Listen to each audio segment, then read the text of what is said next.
Jefferson County is a beautiful place from a geography perspective. It has access to a lot of rivers, creeks, lakes, mountains. Jefferson County is the start of so much water in Alabama. We are the source waters for it. It flows from here. All of our waters that we discharge into originate in Jefferson County. Every drop of rain that falls in Jefferson County becomes a waterway. So the drinking water comes from the Cahaba River, from the Black Warrior River. I live about 8 minutes from the Cahaba and really love to photograph the river. Maybe it'll be late evening and sunset. Maybe the mist will be rising in the morning. To have a river that natural, so close to so many homes and schools is kind of a miracle.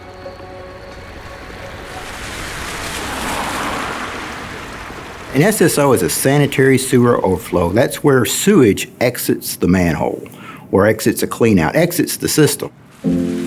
When it's raining, it's also oftentimes flooding. If you're having direct discharge of raw sewage mixed with stormwater into creeks and streams, and it's getting into people's properties, it's getting into homes with those pathogens, it's really dangerous. I saw the results of the failed sewer system head on in certain places in the Cahaba. It flowed green with algae. Primarily inner city Birmingham. That's where you found many of these sewer overflows because they have been neglected for so many different years. Jefferson County was trying very hard to do things right, but things just weren't working out.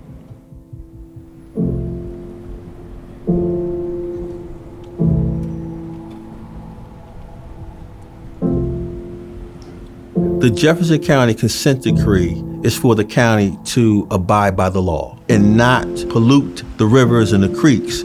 Under the consent decree, the county would take ownership and maintenance of 21 municipal systems. So the county system went from about 700 miles of sewer to over 3,000 miles of sewer within the space of a few years.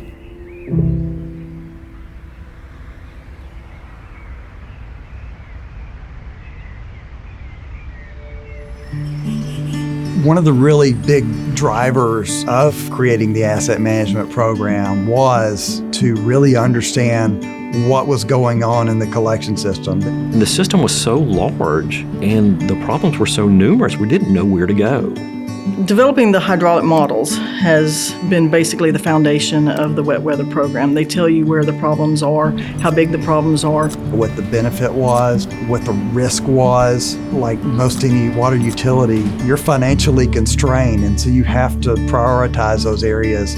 We wanted to have some wins early on, so we had two projects. And these are areas where they had chronic SSOs every time it rained a half inch or more. So we designed the fixes for those, and that was our first win.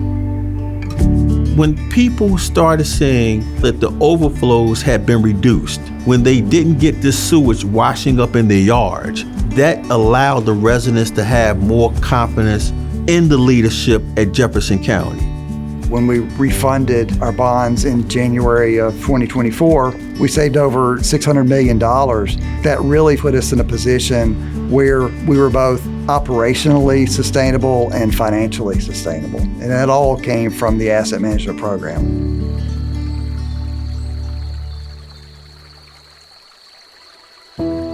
Where we are now is we're clean water professionals. We know how to run a system in an effective and efficient way.